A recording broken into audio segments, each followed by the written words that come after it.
Hello दोस्तों, आप सब लोगों को मोस्ट वेलकम। आज के वीडियो क्लास में हम आप लोगों को most important question class 11, 12 and TGT, PGT and different competitive exam के लिए बताने जा रहे हैं। इसे हम बहुत ही इजी ट्रिक्स से बताएंगे। आज का टॉपिक होगा हमारा एपी, जीपी और एचपी, यानी अर्थमेटिक प्रोग्रेशन, ज्योमेट्रिक प्रोग्रेशन और हार्मोनिक प्रोग्रेशन, समांतर श्रेणी, गुणोत्तर श्रेणी और हरात्मक श्रेणी पर इम्पॉर्टेंट विभिन्न टाइप के क्वेश्चन हम बताएंगे। इसे आप लोग ध्यानपूर्वक समझें, पढ़ें तो हर क्लासेस में काम आएंगे। ठीक है, देखिए पहला question, if A B C D E and F are arithmetic mean between 2 and 12, then find A plus B plus C plus D plus E plus F. इसका मान बताना है। तो देखिए अर्थमेटिक मीन है, समांतर माध्य में है और 2 और 12 के बीच में इतनी संख्या कितनी है? 1 2 3 4 5 6 संख्या है। तो इन सब का सम क्या होगा? तो स्टूडेंट इसको लिखने का तरीका क्या है? देखिए शुरू में 2 लिख देते हैं और फिर बाद में जो है A B C D E F और उसके आगे फिर लास्ट में 12 है। तो 2 और 12 मैंने शुरू में जो है फर्स्ट और लास्ट टर्म के जितने टर्म हैं उनका सम निकालना हो तो स्टूडेंट इसका एक सूत्र है, फार्मूला जो पढ़े हो आप लोग अर्थमेटिक प्रोग्रेशन में, कि प्रथम पद और अंतिम पद के समांतर माध्य में जितने बीच वाले पद हों उनके संख्या से गुणा कर दिया जाए। यानी जैसे प्रथम पद ए है अगर और लास्ट पद अगर यल लिखा है तो इसका समांतर माध्य कितना होगा? ए प्लस यल बाई 2।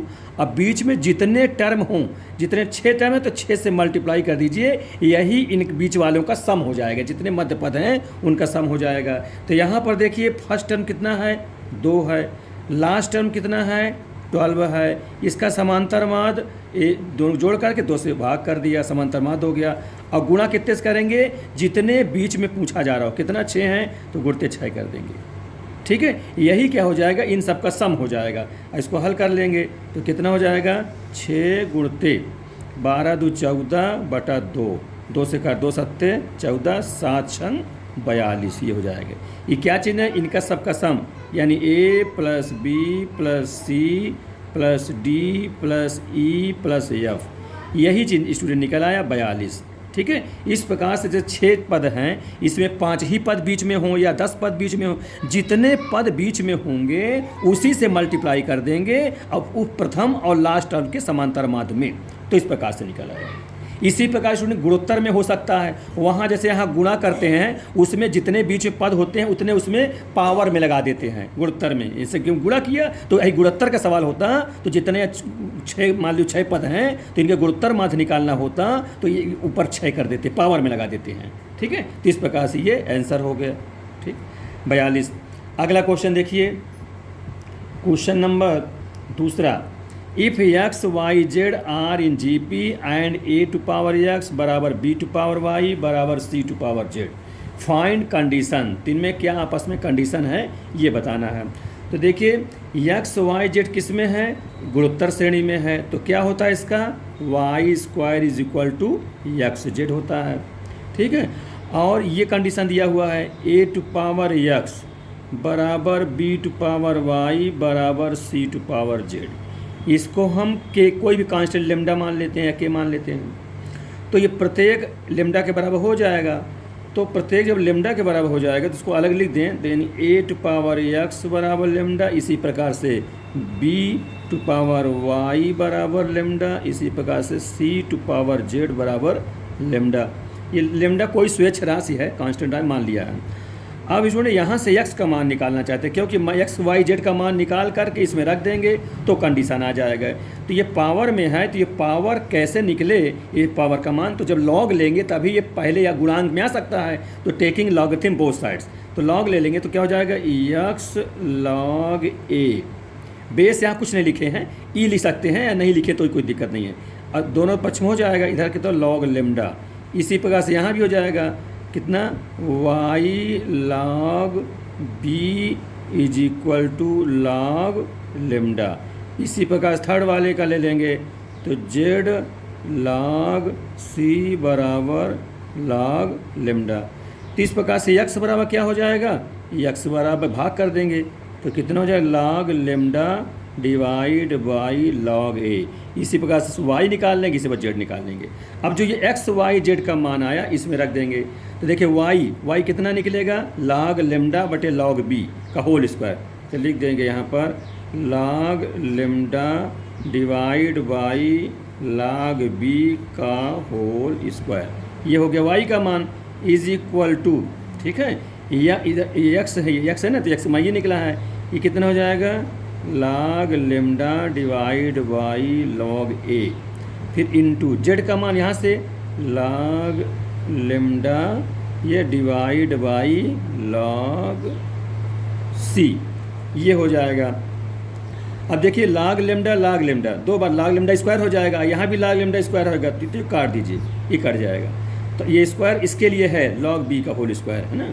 अब ये नीचे पचा, इसको पलट दें अगर तो क्या हो जाएगा लॉग बी का whole square is equal to log A into log C, ठीक है। ये जो कट गया ऊपर कट गया तो ये नीचे बचा है, इसी को पलट दिए तो इस प्रकार लिख दिए। अब स्क्वायर का मतलब यही चीज़ दो बार है, ठीक है। अब इसको लॉग की प्रॉपर्टी में करें, एक जो लॉग बी है इसके नीचे ला लें और एक इधर ला दें तो कोई भी ला सकते हैं, जैसे कंडीशन में हो वैसे कर सकते हैं। तो हम करें क्या, जैसे ये लॉग बी है और लॉग सी को नीचे ला लेते हैं, यहाँ आ जाइए तो लॉग सी नीचे आ जाएगा, ये इधर कर दिए इज इक्वल टू, अब इधर कितना है ये लॉग ए है, अब लॉग बी एक इधर ला लेते हैं, माने इसमें जो लॉग बी दो बार लॉग बी है तो एक लॉग बी यहीं रहेगा, एक लॉग बी नीचे आ जाएगा, देन इम्प्लाइज। अब इसको स्टूडेंट इसको आप लॉग की प्रॉपर्टी जानते हो, कैसे लिख सकते हैं, ये सामने ऊपर है तो ऊपर रहेगा, नीचे वाला जो होता है वो बेस में पहुंच जाएगा। ये लॉग सी बेस पर बी इज इक्वल टू, ये हो जाएगा लॉग ए बेस बी, ठीक, इस प्रकार से हो जाएगा। मतलब ये ऊपर है तो ऊपर रहेगा, नीचे है तो बेस में पहुंच जाएगा, ऐसा हो जाएगा। यही इसका कंडीशन हो गया। अच्छा स्टूडेंट, इसी को हम लोग अगर उल्टा लिखना चाहें, पलटना चाहें तो पलट भी सकते हैं। ये यहाँ ला दिए, यहाँ करते, ये यहाँ ला दिए, कर सकते, वो भी कर सकते हैं, जो भी हो वही कंडीशन लिख देंगे, यही इसका आपका सोल्यूशन हो जाएगा, ठीक है। ये लॉग की प्रॉपर्टी भी आप जानते भी होंगे वैसे। अगला क्वेश्चन देखिए, question number 3, the sum of first two term of an infinite GP is 1 and every term is twice the sum of successive term, find first term। उसका प्रथम पद क्या होगा ये आपको बताता हूँ। इसको हिंदी में इस पर एक्सप्लेन करेंगे कि अनंत गुणोत्तर श्रेणी के प्रथम दो पद, अनंत गुणोत्तर श्रेणी के प्रथम दो पदों का जो योग है वो इज 1 एक है, और उसके बाद इवरी टर्म, उसके बाद जो कोई भी टर्म हो, इवरी टर्म में कोई भी टर्म इज ट्वाइस मतलब दो गुना है the sum of successive term, उसके आगे के बढ़ते हुए जितने भी टर्म होंगे उनके सम के दो गुना के बराबर है, तो प्रथम पद यानी ए का मान बताना है। तो इसको आप लोग देखिए कैसे इसको हल करेंगे सरल तरीके से। देखिए फर्स्ट टर्म हम ए मान लेते हैं जीपी का, और कॉमन रेशियो आर मान लेते हैं, तो सीरीज क्या बन जाएगी ए आर, इस प्रकार बन जाएगी गुणोत्तर श्रेणी A R square A R cube, इस प्रकार से अनंत टर्म है, डैश डैश कर दिया, ठीक, इस प्रकार ले देते हैं। अब कहता है कि प्रथम दो पदों का सम जो है कितना है वो 1 है, यानी ए प्लस ए आर, इनका जोड़ जो है योग जो है 1 के बराबर, तो 1 लिख दिया। फिर कहते इवरी टर्म, और उसके बाद के जितने टर्म हैं, अच्छा उसके बाद मतलब उसके अगले तो कहा नहीं है, तो इवरी टर्म इज ट्वाइस, ये कोई भी टर्म का ले सकते हैं, तो मान लो n टर्म ले सकते हैं, n टर्म, तो क्या हो जाएगा A R to the power n minus 1, n term, every term माने n term, every term is twice, ये दो गुना है किस तरह से, सम ऑफ सक्सेसिव, उसके आगे बढ़ते क्रम, जैसे ये n टर्म हो गया तो अगला क्या होगा n + 1वां, n + 2वां, तो n + 1वां टर्म कैसे निकलता है A R to power n से, फिर n + 2वां कैसे निकलेगा A R to power n + 1 से, ऐसे बढ़ते चले जाएगा, है ना। सक्सेसिव टर्म में कहाँ तक जाए, अनंत पद जाएगा इस प्रकार से। तो ये दो गुना ना है ट्वाइस, ये दुगुना है तो दो इसमें गुणा करा देंगे, है ना। जब इधर वाला दुगुना है तो बराबर करने के लिए नेक्स्ट वाले में 2 से गुणा करते हैं। ठीक है, ये तो समझ लीजिए इवरी टर्म मतलब यन कहाँ से मिला, यानी कोई टर्म इवरी टर्म माने यनवा टर्म, तो यनवा टर्म उसके आगले के जो टर्म हैं उनके सम के 2 गुना के बराबर हैं। ठीक, अब इसको हल करना है। देखिए तो इसको इसमें हल करेंगे। देखिए इसमें अनंत पद ये ही, तो अनंत पद का सूत्र यहाँ भी लगा देंगे, तो ये 2 अपना ही रहेगा। अब देखिए स्टूडेंट, इसमें अनंत पद हैं माने इनफाइनाइट टर्म है। यहाँ पर गुरुत्तर श्रेणी का अनंत पद सूत्र क्या होता है, a/1 - r, जहाँ r <1 होता है ना, तो यहाँ पर प्रथम पर ये मान लेंगे, तो a r⁴n फर्स्ट टर्म, अच्छा डिवाइड बाई 1 - r। सार निष्पत्ति क्या होगी, देखिए अगले टर्म से फर्स्ट को जो भाग करते हैं तो a से कट जाएगा, r⁴ कट जाएगा, केवल एक r बच जाएगा, तो वो अपॉन 1 - r हो जाएगा। इस प्रकार से ये हो जाएगा। इधर कितना है, ar⁴n-1। अब इसको हल करना, देखिए a से तो a काट रहे हैं, यहीं पर कट जाएगा। ठीक, अब तिर्यक गुणा कर देते हैं, तो जब गुणा करेंगे तो 1 से गुणा होगा तो r⁴n-1, और इसे r से करेंगे तो r⁴n हो जाएगा। ठीक है, इज इक्वल टू 2r⁴n। इसको राइट साइड कर दें तो r⁴n-1 इज इक्वल टू कितना हो जाएगा, 3r⁴n, ये हो जाएगा। अब स्टूडेंट इसको r-1 है और ये r⁴n है, तो इसको हटाना चाहते हैं तो कैसे करें, इसी के साथ तोड़ लें, 3r⁴n-1 ये कर दिया, फिर इंटू r कर देते हैं तो उतने हो जाएगा। इधर r⁴n-1, तो r⁴n-1 से ये कट जाएगा, तो कितना 1 इज इक्वल टू कितना हुआ, 3r हो जाएगा। तो r बराबर कितना हो जाएगा, r बराबर 1/3। ये कॉमन रेशियो निकल आया। ठीक, इस प्रकार से कॉमन रेशियो r का मान निकल आया। ठीक है, इसमें अब ये जो निकल आया तो हमको तो प्रथम पद निकालना है, तो प्रथम पद माने a का मान, तो ये r का मान, एक कंडीशन और ना है, a + ar = 1 है, इसी में रख दिया जाए। तो इसमें रखेंगे जब तो रख दीजिए, a चाहे कॉमन कर लीजिए, तो 1 + r के स्थान में 1/3 इज इक्वल टू 1, तो a 3 × 4 हो जाएगा, 4/3 इज इक्वल टू 1, तो कितना हो जाएगा, a बराबर कितना हो जाएगा, 3/4। ये इसका आंसर हो जाएगा। फर्स्ट टर्म का मान जो पूछा गया था वो निकला। ठीक है, इसको समझ में आ गई बात ये, तो ये ध्यान दीजिएगा, बहुत ही अच्छा क्वेश्चन है, इससे आप लोग समझें, ये बहुत इंपॉर्टेंट क्वेश्चन है। अगला क्वेश्चन देखिए, question number 4। If x, y, z are in GP and x + 3, y + 3, z + 3 are in HP, then find value of y। तो y का मान क्या होगा ये आपको बताना है। अब देखिए x, y, z तो GP में कहाँ है, इसका मतलब y² is equal to xz, ये हो गया। और x + 3, y + 3, z + 3 HP में कहाँ है, तो HP क्या कंडीशन होता है जानते हो आप लोग, अगर a b c HP में है तो क्या होता है, b बराबर 2ac divide by a + c, मैंने फर्स्ट लास्ट का मल्टीपुल 2 टाइम्स और उनके सम का डिवाइड, b बराबर कहेंगे, इसको मध्य पद है बीच में, मैंने हरात्मक का है h का। ठीक है, 2ac ये सूत्र होता है। तो यहाँ पर ये है तो ये बीच वाला है, तो क्या हो जाए यहाँ पर y + 3 is equal to 2 times of x + 3 into z + 3 divide by दोनों का सम x + 3 और प्लस z + 3, ये है। इस प्रकार से कर देते हैं। ठीक, अब इनको गुणा करते हैं, तो देखिए 2 गुणा करेंगे तो क्या हो जाएगा, xz प्लस तो 3x और प्लस 3z, तो 3 कॉमन कर लें तो x + z और प्लस 3 × 9, ये हो गया, ऐसा हुआ। डिवाइड बाई नीचे सम है तो 3 3 6 यानी x + z + 6, ये हो जाएगा। इधर कितना है, y + 3। अब स्टूडेंट देखिए जो ये xz है और यहाँ y² बराबर xz है, तो xz के स्थान पर हम y² लिख सकते हैं, और हमसे y का मान पूछा भी जा रहा है, तो यहाँ रख देंगे 2 टाइम्स ऑफ, ये तो हो जाएगा y² और plus 3 times of x + z plus 9, ये लिख दिया, डिवाइड बाई x + z और प्लस 6। ठीक है, अब आप देखें इसका मान y का मान निकालना है। इधर कितना लिखा है y + 3।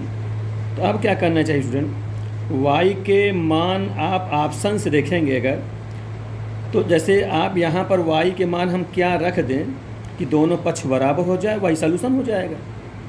तो ऑप्शन में जैसे लिखा है 1 2 3 4, 4 ऑप्शन y के दिए हुए, तो हम यहाँ पर ऐसे y का मान रख के चेक करेंगे, वही सरल रहेगा। तो तभी हल पाए करने टाइम ज़्यादा खर्च होगा इसमें। तो y का मान हम देखें इसको 3 अगर रख दें, और उसे आप देख लीजिए 3 रखते 9, यहाँ 3 का 9 ये हो जाएगा, तो 9 9 18 है ना, 18 हो जाएगा। और ये 3 ये 3 कॉमन कर लेंगे तो नीचे वाला टर्म मिलने लग जाएगा, देखो x + z मिल जाएगा। तो अगर माने y को वो मान रखें जिससे इधर भी रखें उधर भी रखें तो दोनों पक्ष बराबर हो जाएगा, वही उसका सलूशन हो जाएगा। तो अगर हम y का मान यहाँ पर 3 रखते हैं, y = 3 रख देते हैं। आप 2 रखोगे नहीं आएगा, आप ट्रायल कर सकते हो स्टूडेंट। ठीक है, 3 रखेंगे तो इधर कितना लेफ्ट में 3 3 6 हो गया। इधर जब रखेंगे 2 टाइम्स ऑफ, तो 3 का वर्ग 9 हो जाएगा, 9 और 9 ये है, तो 9 9 18। ठीक, plus 3 times of x + z। ठीक है, ये हो गया, और डिवाइड बाई x + z + 6। ठीक है, इसके बाद यहाँ लगाता हूँ, तो देखिए 6 लेफ्ट में है। अब देखो इसको 3 और 18 में 3 कॉमन है, 3 कॉमन का लिए 3 दूनी 6 हो जाएगा बाहर, तो कितना बचेगा 3 6 6 हो जाएगा, प्लस x + z ये हुआ, डिवाइड बाई x + z + 6 ये हो गया। अब देखिए जो ये दोनों कट रहे हैं, तो कितना वो 6 = 6 आ गया, क्या रखने पर y = 3 रखने पर। तो ये इसका आंसर हो जाएगा, y का जो मान पूछा था वो हो जाएगा।